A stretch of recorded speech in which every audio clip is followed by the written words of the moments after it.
ನಮಸ್ಕಾರ ಸ್ನೇಹಿತರೆ.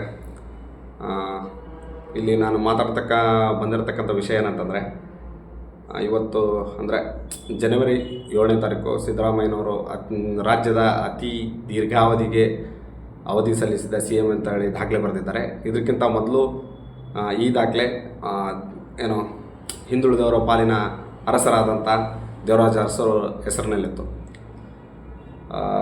ಈಗ ಸ್ವತಃ ದೇವರಾಜ ಅರಸರು ಇವತ್ತು ಬದುಕಿದ್ರೆ ಇವತ್ತಿಗೆ ಅವ್ರಿಗೆ 105 ವರ್ಷ ಆಗಿರ್ತಿತ್ತು. ಇವತ್ತು ಅದೆಷ್ಟೋ ಖುಷಿ ಪಡ್ತಾಯಿದ್ರು. ಯಾಕಂದರೆ ದೇವರಾಜ ಅರಸು ಕೂಡ ಅಂದರೆ ಕಾಗದದ ಮೇಲೆ ಹೇಳ್ಬೇಕಂತಂದರೆ ದೇವರಾಜ ಅರಸು ಕೂಡ ಒಂದು ಹಿಂದುಳಿದ ಸಮಾಜಕ್ಕೆ ಸೇರಿದವರಾಗಿದ್ದರು. ಬಟ್ ಆದರೆ ಸಾಮಾಜಿಕವಾಗಿ ಅಲ್ಲ. ಆದರೆ ಅವರು ಕಾಂಗ್ರೆಸ್ ಅಧ್ಯಕ್ಷರಾದ ಕಾಲದಲ್ಲಿ ತಮ್ಮ ಪಕ್ಷದಿಂದ ಟಿಕೆಟ್ ಕೊಟ್ಟವರು ಹೇಗಿದ್ರು ಅಂತಂದರೆ, ಅಂದಿನ ಲಿಂಗಾಯತ ಮತ್ತು ಒಕ್ಕಲಿಗ ಪ್ರಾಬಲ್ಯದ ವಿಧಾನಸಭೆಯಲ್ಲಿ ದೇವರಾಜ ಅರಸು ಎಂತೆಂಥ ಅಭ್ಯರ್ಥಿಗಳಿಗೆ ಟಿಕೆಟ್ ಕೊಟ್ಟು ಗೆಲ್ಸ್ಕೊಂಬಂದು ಪಕ್ಷನ ಗೆಲ್ಲಿಸಿದ್ರು ಅಂತಂದರೆ, ಒಂದು ಉದಾಹರಣೆ ಹೇಳ್ತೀನಿ. ಯಾರು ಅಂದರೆ ವಿಧಾನಸೌಧವನ್ನು ಕನಸಿನಲ್ಲಿಯೂ ನೋಡಲು ಆಗ್ತಾ ಇರಲಿಲ್ಲೋ, ಅಂದರೆ ವಿಧಾನಸೌಧ ನೋಡೋದೇ ಒಂದು ದೊಡ್ಡ ಸಾಧನೆ ಅಂತೇಳಿ ತಿಳ್ಕೊಂಡಿದ್ರಲ್ಲ, ಅಂಥ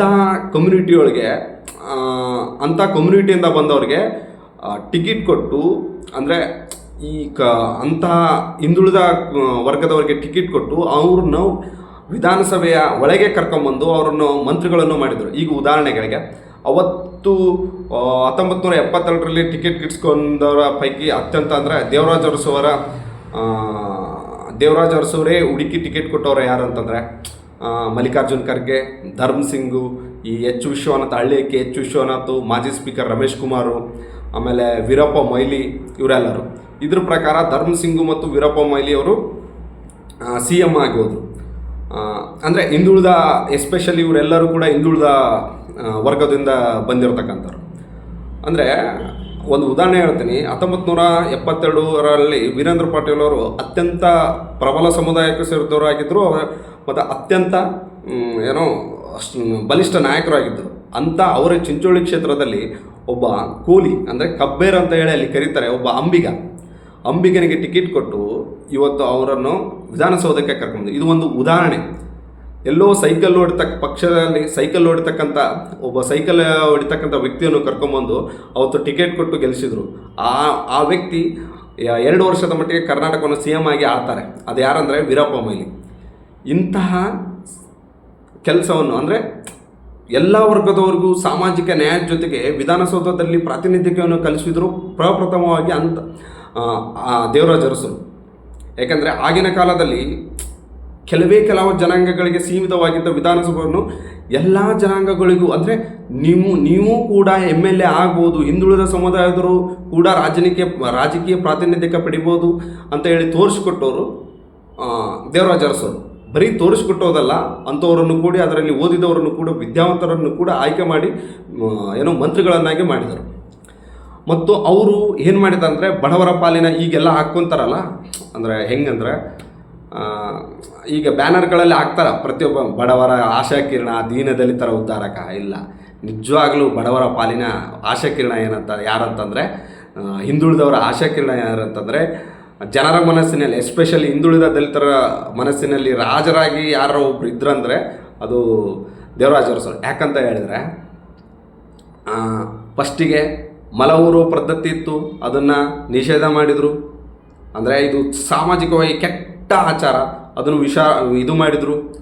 ಆಮೇಲೆ ಯಾರಿಗೆ ಭೂಮಿ ಇರ್ತಿದ್ದಿಲ್ಲೋ, ಅಂದರೆ ಬರೀ ಗೇಣಿದಾರನಾಗಿ ಭೂಮಿಯನ್ನು ಉಳ್ಕೊಂತ ಹೋಗಿ ಸರಿಯಾದ ಪಾಲನ್ನು ಪಡೆದಿರೋದು, ಅಂದರೆ ಬರೀ ಕೂಲಿಯಾಗಿ ಜೀತ ಮಾಡ್ತಿದ್ದವನಿಗೆ ಭೂಮಿ ಉಳುವವನೇ ಹೊಲದೊಡೆ ಅಂತೇಳಿ ಕಾನೂನು ತೆಗೆದುಕೊಂಡು ಬಂದು, ಅದು ದೇಶದ ಎಲ್ಲ ಭಾಗಗಳಲ್ಲಿ ಅಸಾಧ್ಯವಾದದ್ದನ್ನು ಅವತ್ತು ಇಂದಿರಾ ಗಾಂಧಿಯವರು ಉಳುವನೇ ಹೊಲದೊಡೆಯ ವಾಕ್ಯವನ್ನು ದೇಶದ ಎಲ್ಲ ಭಾಗಗಳಲ್ಲಿ ಅಸಾಧ್ಯವಾದದ್ದನ್ನು ಅದು ದೇವರಾಜ ಅರಸರು ಕರ್ನಾಟಕದಲ್ಲಿ ರಕ್ತರಹಿತ ಕಾಂತಿಯಾಗಿ ಉಳುವನೆ ಹೊಲದೊಡೆಯ ಕಾಯ್ದೆಯನ್ನು ತಂದು ಎಷ್ಟೋ ಮಂದಿ ಗೇಣಿದಾರರಿಗೆ ಭೂಮಿಯನ್ನು ಕೊಟ್ಟವರು ದೇವರಾಜ ಅರಸರು. ಅಂದರೆ ನೀವು ಇಷ್ಟು ದಿವಸ ಉತ್ತಿದ್ದೀರಪ್ಪ, ಅದಕ್ಕೋಸ್ಕರ ನೀವು ಭೂಮಿ ಕೊಟ್ಟಿದ್ದೀವಪ್ಪ, ಅದರೊಳಗೆ ನೀವು ದುಡ್ಕೊಂಡು ತಿನ್ನಿರಿ ಅಂತೇಳಿ ಕೊಟ್ಟವರು ದೇವರಾಜ ಅರಸರು. ಹೀಗೆ ಇಂಥ ದೇವರಾಜ್ ಅರಸು ಅನೇಕ ಈಗ ಹೇಳ್ತಿದ್ದಾರಲ್ಲ ಸಿಲಿಕಾನ್ ಸಿಟಿ ಬೆಂಗಳೂರು ಆಗಿದ್ದಲ್ಲ, ಅದಕ್ಕೆ ಎಷ್ಟೋ ಮಂದಿ ಇಂಜಿನಿಯರಿಂಗ್ ಕಾಲೇಜುಗಳನ್ನು ಮತ್ತು ಮೆಡಿಕಲ್ ಕಾಲೇಜುಗಳನ್ನು ದೇವರಾಜ್ ಅರಸರು ಅಂದೇ ಮುನ್ನೆಚ್ಚರಿಕೆಯಾಗಿ ಅವಾಗೇ ಎಷ್ಟೋ ಇಂಜಿನಿಯರಿಂಗ್ ಕಾಲೇಜುಗಳನ್ನು ಮೆಡಿಕಲ್ ಕಾಲೇಜುಗಳನ್ನು ಸ್ಥಾಪಿಸಿದರು.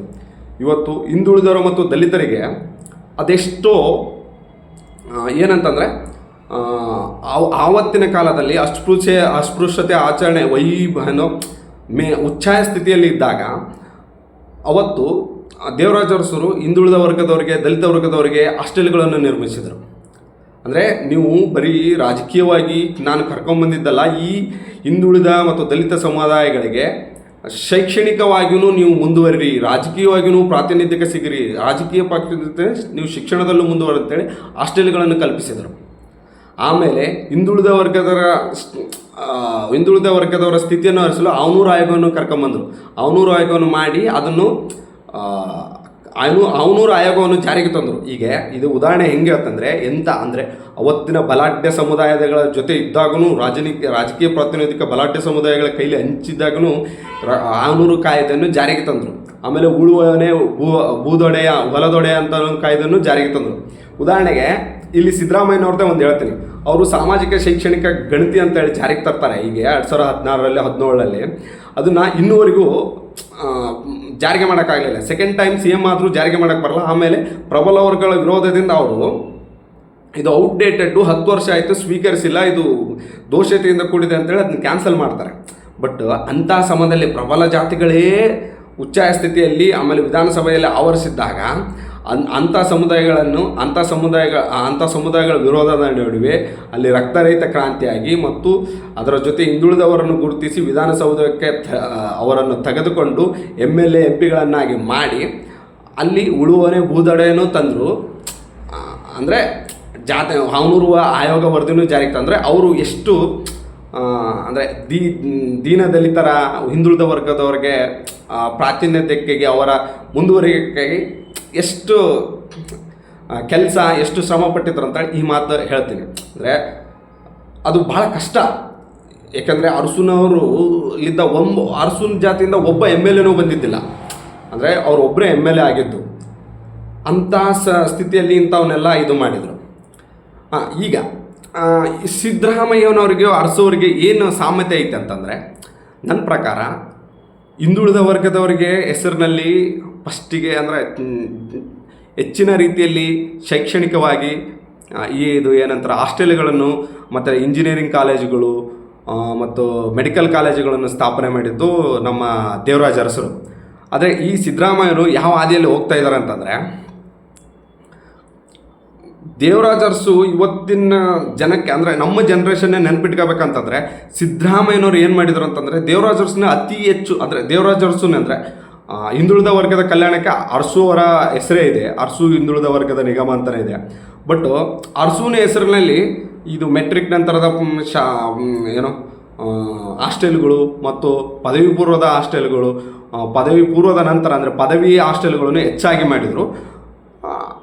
ಅಂದರೆ ಹಿಂದುಳಿದ ವರ್ಗದ ಹುಡುಗರಿಗೆ ಶಿಕ್ಷಣ, ದಲಿತ ಹುಡುಗರಿಗೆ ಶಿಕ್ಷಣದ ಸೌಲಭ್ಯಗಳಲ್ಲಿ ಹಾಸ್ಟೆಲ್ಗಳಿಗೆ ಪೂರಕವಾಗಿ ಹಾಸ್ಟೆಲ್ಗಳನ್ನು ಒದಗಿಸುವ ಮೂಲಕ ಅವರು ಶೈಕ್ಷಣಿಕ ಮಟ್ಟವನ್ನು ಹೆಚ್ಚಿಸಲು ಸಹಾಯ ಮಾಡಿದರು.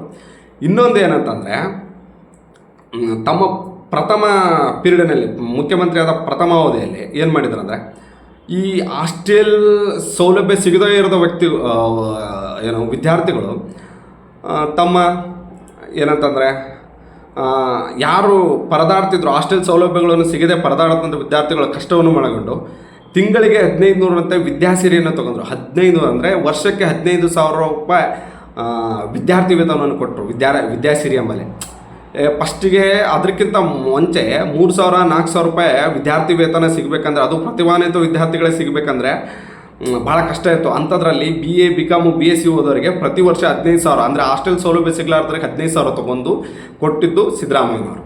ಆಮೇಲೆ ಈಗ ಉದಾಹರಣೆಗೆ ಈಗ ಬೇರೆಯವರ ಸಿದ್ದರಾಮಯ್ಯನವರು ಹೇಗೆ ಹಿಂದುಳಿದ ವರ್ಗ ಅಂತ ಹೇಳಿ ಒಂದು ಬ್ರ್ಯಾಂಡ್ ಅಂಬಾಸಿಡರ್ ಮಾಡಿದ್ದಾರಲ್ಲ, ಅದು ಹೇಗೆ ಅಂದರೆ ಅರಸುನಲ್ಲಿದ್ದ ಹೆಂಗೆ ಅವರಿಗೆ ಬ್ಯಾಂಟ್ ಅಂದರೆ ಈಗ ನಾವು ರಿಲೇ ಓಡ್ತಿರ್ತೀವಲ್ಲ, ಆ ರಿಲೇ ಓಡ್ದಲ್ಲೇ ಒಂದು ಬ್ಯಾಟ್ ಕೊಡ್ತಾರೆ, ಅಂದರೆ ಒಂದು ಇದು ಕೊಡ್ತಾರಲ್ಲ, ಅದು ಹೆಂಗೆ ದೇವರಾಜ್ ಅರಸು ಅಂದರೆ ದೇವರಾಜ್ ಅರಸರಿಂದ ಸಿದ್ದರಾಮಯ್ಯನವ್ರಿಗೆ ಹೆಂಗೆ ಪಾಸ್ ಆಯ್ತು ಅಂದರೆ ನನ್ನ ದೃಷ್ಟಿಕೋನದಲ್ಲಿ ದೇವರಾಜ್ ಅರಸರು 1982ಕ್ಕೆ ತೀರ್ಕೊಳ್ತಾರೆ. ಆದರೆ 1983ಕ್ಕೆ ಸಿದ್ದರಾಮಯ್ಯನವರು ವಿಧಾನಸಭೆ ಪ್ರವೇಶಿಸ್ತಾರೆ. ಆ್ಯಕ್ಚುಲಿ 1978ಕ್ಕೆ ಅವರು ಎಲೆಕ್ಷನ್ ಕಂಟೆಸ್ಟ್ ಮಾಡಿರ್ತಾರೆ, ಬಟ್ ಸೋತಿರ್ತಾರೆ. ಅಂದರೆ ತಾಲೂಕ್ ಪಂಚಾಯತಿಯಲ್ಲಿ ಗೆದ್ದಿರ್ತಾರೆ. ಅಂದರೆ 80ಕ್ಕೆ ಒಂದು ಎಲೆಕ್ಷನ್ MP ಎಲೆಕ್ಷನ್ ಸೋತು 83ಕ್ಕೆ ಇದು ಆಗ್ತಾರೆ. ಅಂದರೆ 82ಕ್ಕೆ ಅವ್ರು ಹೋಗ್ತಾರೆ. ಅವರ ಬ್ಯಾಂಟ್ ಅಂದರೆ ಅವರ ಇದು ಏನಂತಾರೆ, ಅವರ ಇದ್ದ ಜವಾಬ್ದಾರಿ 1982ರಲ್ಲಿ ದೇವರಾಜ ಅರಸು ತೀರ್ಕೊಳ್ತಾರೆ. ಆ ಜವಾಬ್ದಾರಿ ದೇವರಾಜ ಅರಸರ ಮುಂದುವರಿಸೋ ಜವಾಬ್ದಾರಿ ಸಿದ್ದರಾಮಯ್ಯನವರಿಗೆ 1983ಕ್ಕೆ ಇದಾಗುತ್ತೆ, ಟ್ರಾನ್ಸ್ಫರ್ ಆಗುತ್ತೆ ಅಂತ ನನಗನ್ನಿಸುತ್ತೆ ವೈಯಕ್ತಿಕವಾಗಿ. ಹೀಗೆ ಉದಾಹರಣೆ ಯಡಿಯೂರಪ್ಪ ಮತ್ತು ಕುಮಾರಸ್ವಾಮಿ ಅವರು, ಅಂದರೆ ನಮ್ಮ ಕಾಲಘಟ್ಟದಲ್ಲಿ, ನನಗೀಗ ವಯಸ್ಸು 27, ನಮ್ಮ ಕಾಲಘಟ್ಟದಲ್ಲಿ ಯಡಿಯೂರಪ್ಪ ಮತ್ತು ಯಡಿಯೂರಪ್ಪ ಮತ್ತು ಕುಮಾರಸ್ವಾಮಿ ಅವರ ಕ್ಯಾಬಿನೆಟ್ ನೋಡಿದ್ರೆ ಸುಮಾರು 10ರಿಂದ 11 ಮಿನಿಸ್ಟ್ರುಗಳು ಲಿಂಗಾಯತ. ಯಡಿಯೂರಪ್ಪ ಕ್ಯಾಬಿನೆಟ್ ಇದ್ದರೆ ಲಿಂಗಾಯತರಾಗಿರ್ತಾರೆ, ಕುಮಾರಸ್ವಾಮಿ ಕ್ಯಾಬಿನೆಟ್ರಾಗಿದ್ದರೆ ಒಕ್ಕಲಿಗರಾಗಿರ್ತಾರೆ. ಆದರೆ ಸಿದ್ದರಾಮಯ್ಯ ಕ್ಯಾಬಿನೆಟ್ ಬಂದ್ರಂತಂದರೆ ಒಬ್ಬ ನೇಕಾರನೂ ಇರ್ತಾನೆ, ಒಬ್ಬ ಮರಾಠನೂ ಇರ್ತಾನೆ, ಒಬ್ಬ ಜೈನನೂ ಇರ್ತಾನೆ, ಒಬ್ಬ ಉಪ್ಪಾರನೂ ಇರ್ತಾನೆ, ಒಬ್ಬ ಭೋವಿನೂ ಇರ್ತಾನೆ. ಸ್ವತಃ ತನ್ನ ಜಾತಿಯಿಂದನೇ ಒಂದೇ ಒಂದು, ಅಂದರೆ 2013 HY ಮೇಟಿ ಕೊಟ್ಟಿದ್ರು, ಅದು 2ನೇ ಟರ್ಮಲ್ಲಿ. ಮತ್ತು 2023ರಲ್ಲಿ ಭೈರತಿ ಬಸವರಾಜ್ ಕೊಟ್ಟರೆ. ತನ್ನದೇ ಸಮುದಾಯದಿಂದ ಒಬ್ಬರನ್ನ ಕ್ಯಾಬಿನೆಟಲ್ಲಿ ಇಟ್ಕೊಂಡಿದ್ದಂದರೆ ಸಿದ್ದರಾಮಯ್ಯ ಒಬ್ಬನೇ. ಯಾಕಂದರೆ ಅನುಭವ ಮಂಟಪ ಎಲ್ಲ ಜಾತಿಗಳನ್ನು ಒಳಗೊಂಡಿತ್ತಂತೆ. ಈಗ ಅನುಭವ ಮಂಟಪ ಅಂತಂದರೆ ಅದು ಸಂಸತ್ತು ಅಂತ ನಾವು ಪ್ರಪಂಚದ ಮೊದಲನೇ ಸಂಸತ್ತು ಅಂತ ಹೇಳ್ತೀವಿ. ಆದರೆ ನಮ್ಮ ಪಾಲಿಗೆ ಏನಾದರೂ, ಅಂದರೆ ನನ್ನ ದೃಷ್ಟಿಕೋನಕ್ಕೆ ಸಿದ್ದರಾಮಯ್ಯನವರ ಸಚಿವ ಸಂಪುಟ, ಯಾಕಂದರೆ ಇದು ಕೂಡ ಒಂದು ಸಂಸತ್ತು, ಶಾಸಕಾಂಗ ಅಲ್ಲ. ಸಿದ್ದರಾಮಯ್ಯನವರ ಸಚಿವ ಸಂಪುಟ ಕೂಡ ಅನುಭವ ಮಂಟಪದ ಹಾಗೆ ಕಾಣುತ್ತೆ. ಅಲ್ಲಿ ದಲಿತ ಎಡ ಇದ್ದಾರೆ, ಬಲ ಇದ್ದಾರೆ, ಬಹು ಇದ್ದಾರೆ, ಲಮಾಣಿ ಇದ್ದಾರೆ, ಜೈನ ಇದ್ದಾರೆ, ಕುರುಬ ಇದ್ದಾರೆ, ವಾಲ್ಮೀಕಿ ಇದ್ದಾರೆ, ಆಮೇಲೆ ಉಪ್ಪಾರ ಇದ್ದಾರೆ, ನೇಕಾರ ಇದ್ದಾರೆ. ಉದಾಹರಣೆಗೆ ನಾವು ಒಂದಿಷ್ಟು ಉದಾಹರಣೆ ಕೊಡ್ತೀನಿ. ನೇಕಾರ ಸಮುದಾಯದ ಪ್ರಾತಿನಿಧ್ಯ ಅಂದರೆ ಒಂದು ಸುಮಾರು ನಮ್ಮ ಕರ್ನಾಟಕದಲ್ಲಿ ಒಂದು 20-30 ಲಕ್ಷ ಜನಸಂಖ್ಯೆಯನ್ನು ಹೊಂದಿರೋದು ಅಂತ ಸಮುದಾಯ ಅದು. ಅದಕ್ಕೆ ಯಾರೋ ಒಬ್ಬರು ಪ್ರತಿನಿಧಿ ಸಿಗಲಾರ್ದಾಗ ಉಮಾಶ್ರೀಯನ್ನು ತೇರ್ದಾಳೆ ಕಳಿಸಿ ಅವ್ರನ್ನ ಎಲೆಕ್ಷನನ್ನು ಗೆಲ್ಲಿಸ್ಕೊಂಡ್ಬಂಡು ಅವ್ರಿಗೆ 5 ವರ್ಷ ಸಚಿವ ಸ್ಥಾನ ಮಾಡಿರ್ತಾರೆ.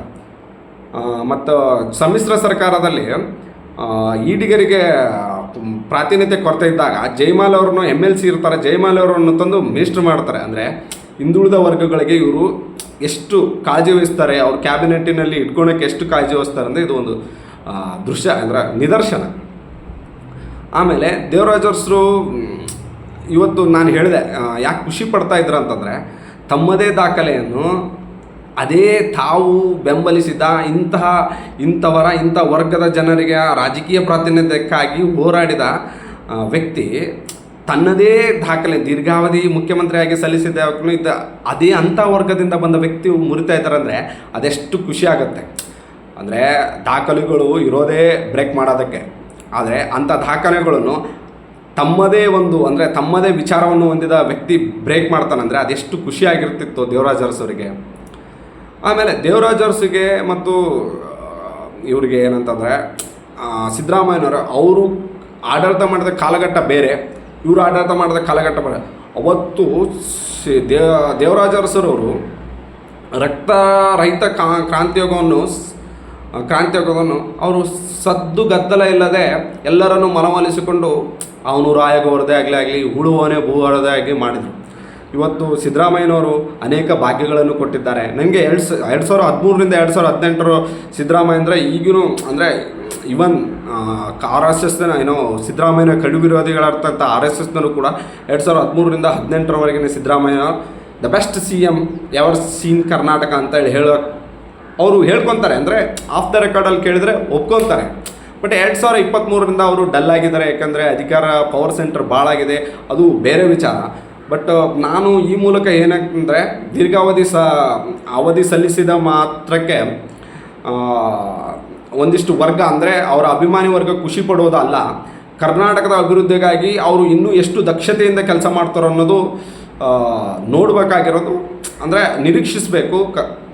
ಕರ್ನಾಟಕದ ಸಾಮಾಜಿಕ, ಆರ್ಥಿಕ, ಶೈಕ್ಷಣಿಕವಾಗಿ ಎಷ್ಟು ಮುಂದುವರಿತಾರೆ ಮತ್ತು ಹಿಂದುಳಿದ ವರ್ಗ, ದಲಿತರ ಅಂದರೆ ಅವ್ರದ್ದೇ ಒಂದು ಇದೆಯಲ್ಲ ಹೈಂದ ಅಂತದೆ, ಅವ್ರಿಗೆ ಏನು ಕೊಡುಗೆ ಕೊಡ್ತಾರೆ, ಕರ್ನಾಟಕದ ಜನತೆಗೆ ಏನು ಕೊಡುತ್ತಾರೆ ಅಂತಾರೆ ಇನ್ನೂ ನೆನೆಕ್ಷಣ. ದೇವರಾಜ ಅರಸರಿಗಿಂತ ಹೆಚ್ಚಿನ ಕೆಲಸಗಳು ಸಿದ್ದರಾಮಯ್ಯನವರಿಂದ ಆಗಲಿ ಅಂತ ಹೇಳಿ ಈ ಮೂಲಕ ನನ್ನ 2 ಮಾತನ್ನು ಮುಗಿಸ್ತೀನಿ.